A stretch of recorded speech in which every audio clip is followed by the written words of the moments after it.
protests going on, there were a lot of things you say that I was hearing at protests. There's a lot of correlation in what you're saying and what they were saying. Yes. What would you do for them and also maybe the people that oppose them? Well, I'd like to point out that a lot of the Black Lives Matter protests that we hear, they also see the same problem that we see with government. We're both against the racist war on drugs. We're both against no-knock laws. We're both against qualified immunity. So we agree with many of the problems. Unfortunately, they see a different solution.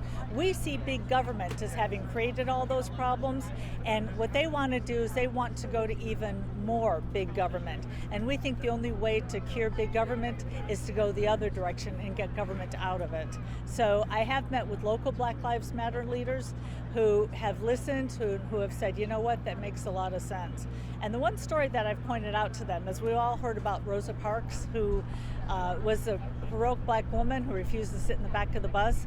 What a lot of them don't realize is that that was a government-run, government-owned bus.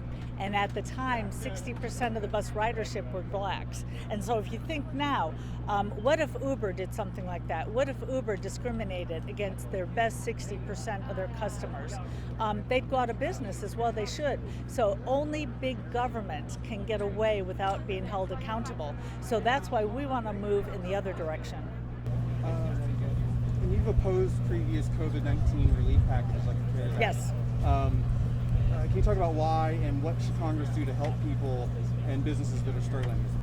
Well, first of all, I'd like to point out that if they hadn't shut down the economy to begin with, if Trump had gotten the FDA obstacles out of the way and we had been tested, then we would have known who could go out and who needed to stay home. So we wouldn't have lost the tens of millions of jobs to begin with. So once again, government creates the problem, and then people go to them to fix them or to come up with a solution.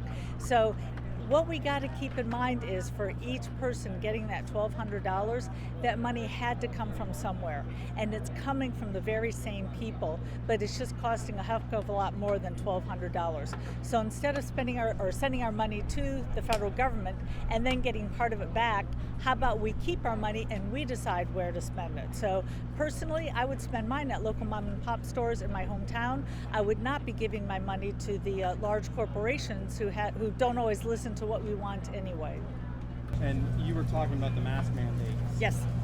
While I was getting set up, could you speak to that? Of course, once again, it's a one-size-fits-all that the government puts a mandate out. And it's really frustrating to me because, for instance, in my own hometown, they had a mask mandate where you couldn't go to grocery stores without a mask.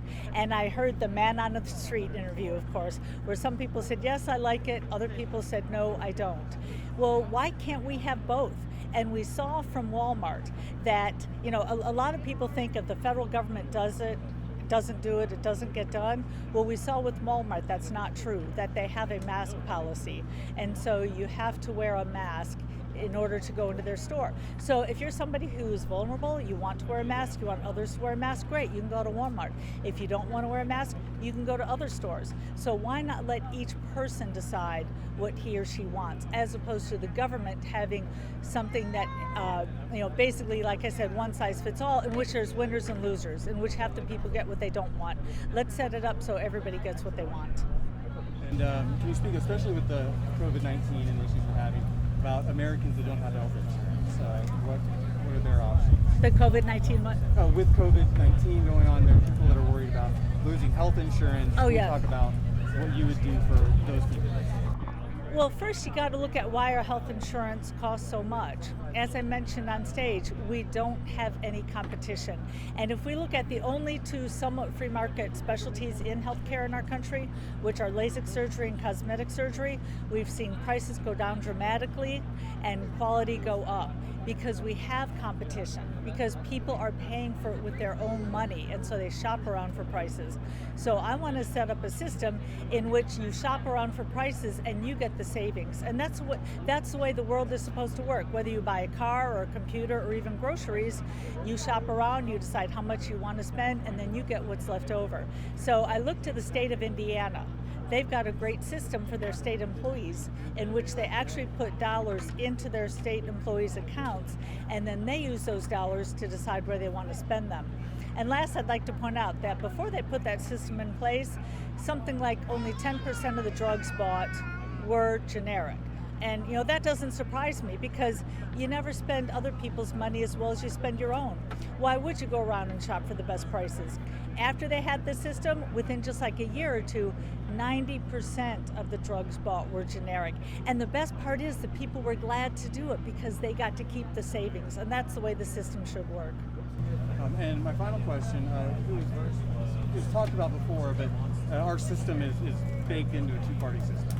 And so it's often a struggle for anybody in a third party to even get out there. Can you speak to the phrase, a vote for a third party is a waste of money? Well, I would say a vote for either Trump or Biden this election is a wasted vote. We keep hearing the media talk about how we have two old rich white guys, and I don't see much difference in their strategies. Both of them want to spend your money. Both want to make decisions for you, and neither wants to bring the troops home. So if you come right down to it, they both have the same policies. If you're a Democrat who is tired of seeing the anti-war movement go away from your party, if you were a Tulsi Gabbard fan who is just crushed that basically the Democratic Party muzzled her in the debates, please look into our party. Or if you're a Trump fan who voted for Trump because he came in from the outside saying that he was going to reduce government, reduce spending, reduce the deficit, which he's done none of, please again look at our party. We are the only ones who are talking about the things that people are looking for. Thank you so much. Oh, thank you. I appreciate it.